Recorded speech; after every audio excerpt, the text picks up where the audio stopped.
Hi, everyone. And step one to beginning the financial aid process is to create an FSA ID. So you'll see on this page, this is the FSA ID application, and you can see it's split into two halves. So on the top half, you see under the username, it says username invalid. So what that means is these are usernames that are being used throughout the entire country. So although you may have a username that you feel is unique, if it tells you username is invalid, it is not available to use. So just go ahead and change that username. um, Under the password, you can see we have an invalid password message. And you can see right under the box for the password, there is a check mark next to numbers, uppercase letters, lowercase letters, but there is not a check mark next to 8 to 30 characters. So that's why you're ending up with the invalid password message. You want to have all of those checked. And if you look down on the bottom half, you can see under the username, it now says username available. So when you get the username available message, know that you're good to go forward. And then you see down at the password, we have a check mark next to criteria met. So you want to make sure you have both those notices in green, letting you know that you have met the criteria for your username and password. So now, if you've already created an FSA ID in the past and you want to log in, or you forgot your username and or your password, you'll just head over to manage my FSA ID, and you'll just click on where it says forgot my username. If you forgot your username, forgot my password, if you forgot your password, and you'll be able to get those back. So now moving on to the first step of the FSA ID. You'll see at the top there are 5 different tabs you will be completing, starting with personal information. So this, of course, is where you put your personal information in at. But no, if you do put in your information and you have this message at the top, the information you entered is already associated with an FSA ID. That means that your social security number is being flagged. It was tied to a different FSA ID, and if you've already created one in the past, you have to use the already created FSA ID. So it just means you can't have multiple FSA IDs out there. You only can have one.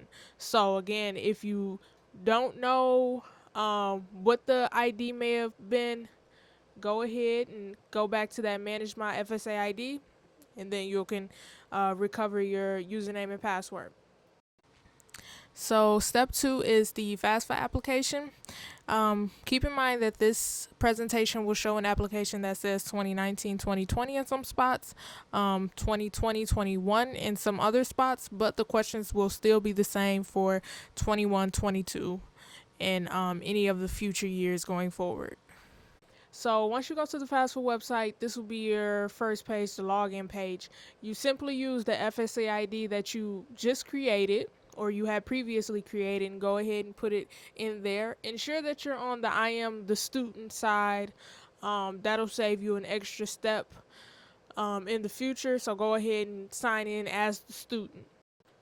So once you sign in to the FAFSA website, you'll be taken to a page that may have these same years or may have different years on it, depending on when you're finishing up your FAFSA. So you, depending on the school year for when you're going to school, you want to do those same years. So if you're attending the fall semester of 2021, you want to complete the 2021 FAFSA application. And down here, you'll see that there is FAFSA renewal and start a new FAFSA. So what that simply means is if you've done a FAFSA in the past, you'll have the option to do the FAFSA renewal. I always suggest the FAFSA renewal.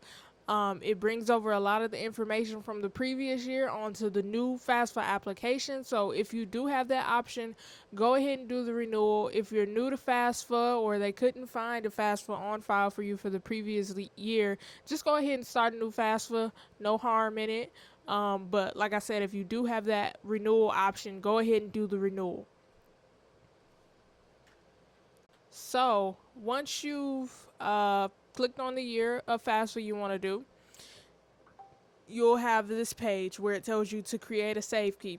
The save key is just simply a 4-digit code. It can be as simple as 1234, four of your favorite numbers, 0000, anything. Just make sure it's 4 digits. It doesn't have to be something really crazy that you won't remember. Just keep it simple. Um, and then we'll be off to the actual FAFSA application at this point. So, and this won't be the entire application. These are some highlights of it. So keep in mind you will have more questions than what are shown on this presentation. But this is an example. Like you'll have to put in your personal information. So this page will ask you some questions about, like, the first question is, what is your high school completion status? And you will have some options to choose from there. If you have a GED, go ahead and select that you have a GED. If you have a diploma, go ahead and select that you have a diploma. There will be a number of other options on there. Just go ahead and select whichever one applies to you. The next question, what college degree or certificate will you be working toward in this school year? So at Mott, we do associate's degrees. So you would go ahead and select associate degrees. If you were going off to a 4-year college or university, you would go ahead and select the bachelor's degree. This next question, will you have your first bachelor's degree before you begin the 2021 school year? And keep in mind, these dates that I say may be different depending on when you are completing your FAFSA application. But will you have that first bachelor's degree? If you've never done any college, no, you don't have any bachelor's degree, so you want to go ahead and hit no for that question. And what will your college grade level be when you begin? So that will, if you're new to college, of course, you would put first year. If you finish your first year and you were off to your sophomore year, you would put second year, sophomore year. So just keep in mind all these questions apply to where you are currently when you begin that school year.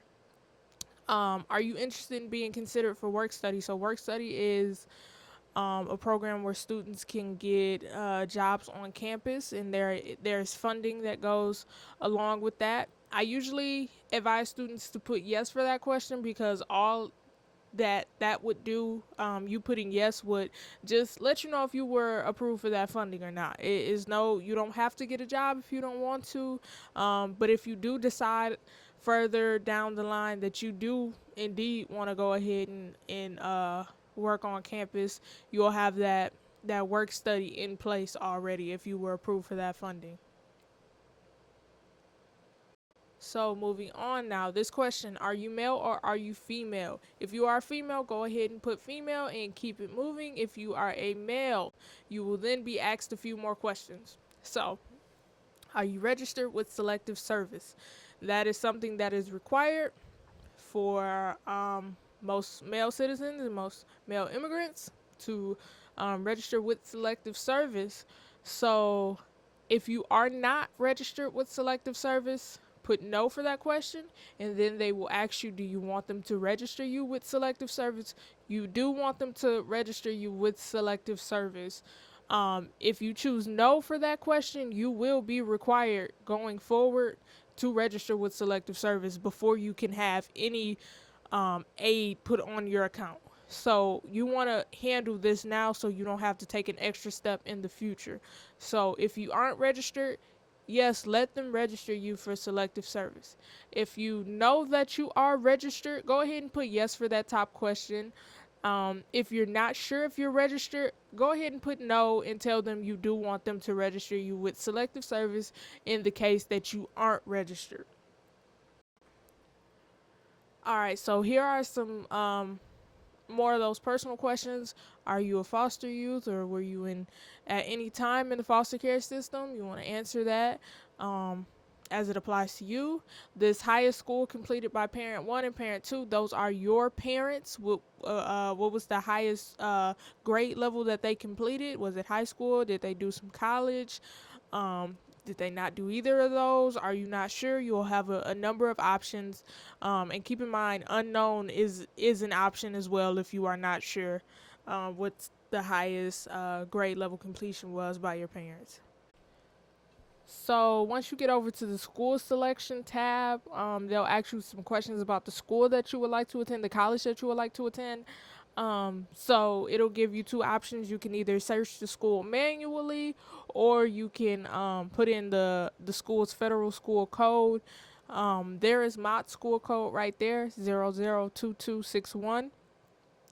Keep in mind you can add up to 10 colleges on your FAFSA application. So any school that you are considering going to, I would say add it on there. They will receive your FAFSA application, and that'll save you some time when going. This is usually the first step for any college is this FAFSA application if you plan on receiving any federal aid.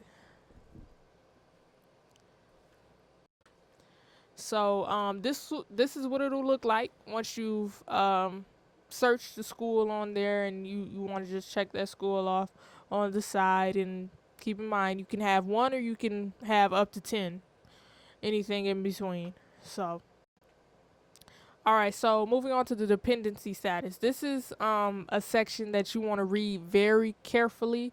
Um, as it is asking about you, not your parents, not anyone else, you. So what is your marital status as of today? Um, and those are the options that you'll have to choose from. If you've never been married, just put I am single. And if any of the other three apply to you, go ahead and put those. Okay, here's another one. Do you have any children? Is basically the first question, that you provide more than half of their support between whatever dates are provided to you. If you don't have any kids, go ahead and put no. If you do, put yes. The second question, do you have any dependents? Is there anyone that um, you that live with you and receive more than half of their support from you? Someone that you claim on your taxes as a dependent. If none of that applies to you, go ahead and put no for both of those questions. If they do apply to you, go ahead and put yes. So here on this page is a list of questions. You want to read through them carefully and determine if any of them apply to you or not. If there are multiple of them that apply to you, go ahead and check off each one that does. If none of them apply to you, go ahead and hit none of the above at the bottom. You want to just make sure you answer these questions honestly, as they will come into play later on in the application. All right, so this is a important one as well. So on or after the date provided on there, were you homeless or were you self-supporting and at risk of being homeless? You want to answer that one honestly, and make sure you look at that date to make sure that that is what applies to you. This is another one of those questions that will come into play later on in the application. And this is probably one of the biggest ones that get students. The This question is asking you whether or not you can provide your information about your parents. This is one that, unless you are under some very special, specific, strict circumstances, you need to provide your parental information. If it is a case of you just don't want to go bother your parent right now, you want to go ahead and bother them, because this is one that if you answer that question wrong, you will have a multitude of steps that you have to take to prove that you are under those circumstances that aren't even worth you going through unless you truly are. Um, this is you have to be honest about this question. If it's a case of your parent is just not with you at the moment, you can always save your application and get back into it later. But this is not one that you wanna play with. This question right here. Now, if you are honestly under those special circumstances, go ahead and put I am unable to provide information about my parents. Um, and then we will work on that later on moving forward. We will get you squared away in what you need to do if you are truly under those circumstances. And that is that's rare, but it does happen. So if you are, keep in mind, don't be scared away if you are under those circumstances. Um, we can get you squared away, but that will be on a case by case basis. So most students will and do provide information about their parents. So we'll keep it moving. So you will provide information about your parents. Now you are on the parent demographic section. And they point out right here that reading is essential in this section because it'll ask about your parents. So you wanna pay attention to the wording of each question. So like this question, as of today, what is the marital status of your parents? And those are the options that you have to choose from. And I'll take you through a few of those. If they were divorced or separated, you'll have to put in a roundabout date that they divorced or separated, and then you need to indicate whose information you will be providing. If they are married or remarried, the roundabout date of when they were married, the month and year, and if they are married. And keep in mind, this also means it doesn't have to be your two biological parents. It can be your mother is married to your stepfather or whatever the case may be. You will count that as they're married, and you will provide information about your parent and your step parent. If your parent is widowed, you will want to put around about month and year when they were widowed and whose information you will be providing. And if they were never married, you would just indicate whose information you will provide on this application. So right here, you will need some of your parents' information. So as you see here, you'll need a social security number. You'll need an email. Of course, you'll need to know their date of birth and their first and last name. So this is something either you can have your parent with you while you're filling out this application, or you can get this information from them and use that information. Has your parent lived in Michigan for at least 5 years? Yes or no? So here's another one. You'll see those first two questions are grayed out. You can't even get into them. The first question you can get into is your mother's other children, even if they don't live with, or your parents' other children, I should say, even if they don't live with their parent, if your parent will provide more than half of their support between whatever dates are provided on there. So what that means is basically how many other kids does your parent or parents have other than you. So if you have 3 sisters and 1 brother, you have 4 other siblings, you would want to put 4 right there. If you are an only child and your parents have no other children, go ahead and put a 0 right there. If you just have 1 little sister, go ahead and put a 1 right there. And then you move down to the next question. Other people, if they live with your parent provides more than half of their support, and your parent will continue to provide more than half of their support from whatever dates are provided on there. That just means if there is someone else living in the house that is not one of your siblings, that that A, B, and C apply to, you will want to put the number of them right down there. So if there is no one else in the household and that fall under those 3 categories, then go ahead and put a 0 right there. Then you'll see that next question is grayed out. With that, you'll see it's a 6 right there, and where they get that number from is on this application, we'll say theoretically, your 4 other siblings, yourself, and your parents. So that brings our total up to 6. So that number will automatically be put in based on how the previous questions are answered. Down at the bottom, the number in college, that means how many people, including yourself, will be in college in the household between the dates that they provide on there, not including your parent or parents. So if you and 2 of your siblings are in college, that's 3. If it's just you in college, go ahead and put a 1. Just make sure you put however many, not including your parents, but including yourself, will be in college for that year. All right, and what I want to point out at this point is you'll see right at the top it says application was successfully saved. So at any point, if you need to get out of your FAFSA, you can hit the save button, which you'll see a save button right at the top of the application, and it is usually saved as you go along. So if you need to get out of it, you can always log back into it at a later date and go right back to the same spot you had to leave on. So now we are getting into the parents' financials. So what they'll ask for is a on this application it says 2018.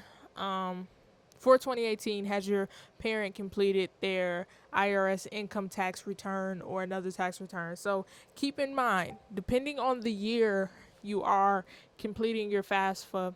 So let's say it's 2021. They always do the FAFSA tax information is always 2 years back. So if it's 2021, they'll ask for 2019 tax information. If it's 2023, they'll ask for 2021 tax information. So always remember to pay attention to whatever year they are asking for, because it will not be the current year or even the most the prior year. Always 2 years back. So here are some options for that. If your parent already completed their tax return, go ahead and put already completed. If they have plans on filing their tax return, go ahead and put will file. And if they did not and are not planning on filing their tax return, go ahead and hit not going to file.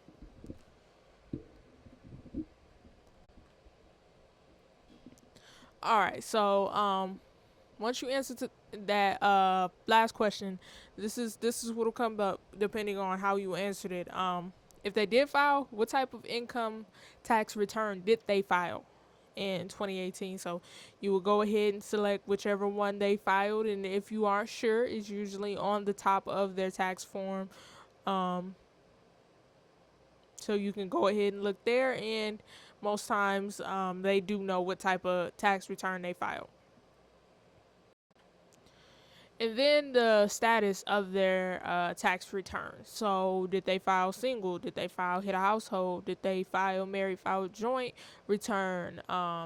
You want to go ahead and select whichever one applies to your parents' tax return for that year. And then, so the quickest, easiest way to transfer over tax information is to use the IRS data retrieval tool. So what this tool does is it takes you to the IRS website where you will be prompted to put in the address that your parents filed taxes from that year. So if they file taxes from the address that you all are living at now, you put in that address. If they file taxes from some other location, you will put in the location that they file taxes from. So it doesn't necessarily mean where you all are living right now, just where they file taxes from 2 years prior. So once you have that address in, hopefully everything goes the way that it's supposed to go, and you'll be able to link over the tax information, meaning that all of their tax information will be brung over to your FAFSA, and you won't have to put in, you won't have to manually put in their tax information. So this is a tool you always want to try the data retrieval tool first. And what it'll look like once you hit link to IRS, you'll be taken to this page where your parent will have to sign in to their FSA ID. So keep in mind, if they don't have an FSA ID, they will need to create an FSA ID using those same steps we talked about earlier on in the presentation. And if they do have one and they don't know the username or password, there are always those forgot username, forgot password links right down there that they can follow. Then once they've signed in, you'll be able to go over to the IRS tool to hopefully link over the taxes. Okay, so in the case that you weren't able to link the taxes, we will just have to put the tax information in manually, which is a doable thing. And the only thing with this is you will need to have either the taxes physically in hand or electronically that you can look at. And if your parent does not have their tax form, there is a way to get it. On the IRS website, you can request a tax transcript either online or by mail. Online is usually always quicker. Um, so keep in mind, if they don't have that tax form, just go ahead to the IRS website and look up a tax transcript, and you'll be able to order one. So like this question, for example, what was your mother's adjusted gross income for 2018? The amount is found on IRS form 1040 line 7. So what I want to point out here is they tell you what line to look at on the tax form. So keep in mind the tax form. Let's say we're looking at our parents' 1040. It'll be lined line 1, line 2, line 3, line 4, line 5, and next to each line is an amount. So let's say on line 7 of her tax 1040 is 35,000. So we, based on this question, we look at line 7, boom, we see it's 35,000. We just put that answer in. On this one, we have to do a little bit of addition here. So we have to look at a few different lines. And if we need to, bring out our calculators, we'll just bring out our calculators and add up the numbers and see what we get. And then you want to just put that answer in right there. All right, so this is an example of another question that you may have. So you want to go ahead and answer that. Okay, so you will have a number of these questions. I should say a number of these pages that have questions that look exactly like this. What you want to do is read through these and identify if your parent received any compensation for any of these. This is totally case by case basis. If you do read through your tax forms and you find that you do not have your parent did not get any compensation for any of these, go ahead and put zeros in for all of them. But you want to make sure you read through that tax form first, though, to ensure that they 100% didn't get any compensation for any of these. And like I said, there'll be a couple of pages of these. So just go ahead and look through that tax return. And as I said, if they didn't receive any of it, go ahead and put zeros in for all of it. If they received some of it and didn't receive others, go ahead and just answer the ones that they did receive for and put zeros in for the ones that they didn't get any compensation for. And then you'll have, do you want to skip questions about your parents' assets? Go ahead and put yes. We've answered all the questions that are required. No need to answer more. Okay, so if your parent did not file taxes in whatever year that they are asking for, just go ahead and put not going to file. And then you will have this question: how much did your parent earn from working, wages, salaries, tips, etc. in whatever year they're asking for? If your parent didn't work, go ahead and put a zero in. And once you have that question answered, you then have this question: do you want to skip the remaining questions? Yes, you do. As I said before, you've answered all the questions that they are requiring, so no need to answer. So now we have this page, are you the preparer? It's usually already checked in as no, as it says next to it. This is rare. This is extremely rare. You are not the preparer, so go ahead and leave that as no. And now we are on the sign and submit page. So right here, as you can see, on the left side, it says student signature needed. So what you would do is go through and provide the student signature. It'll have you agree to some things, and you will be able to go ahead and hit sign and submit. And then you will want to come back to this page where it'll actually bring you back to this page, and you will want to go through the same process for the parent signature. You may or may not, depending on if you were able to link taxes, have to sign into the parent's FSA ID. But keep in mind, if you are not filling this out with your parent, you will need their FSA ID in order to sign at the end. So once both the signatures are provided, you will be able to submit it. Please make sure you are taken to the confirmation page. If you are not on the confirmation page, you have not submitted your FAFSA. We do not want to have gone through all of this for our FAFSA not to even have gotten submitted. So make sure that you actually hit submit. You are taken to a confirmation page, which you will know it is a confirmation page. You will also receive an email with the confirmation page on it. So always remember to make sure, even after you sign, to make sure you submit so that our FAFSA actually can go to the schools that we want it to.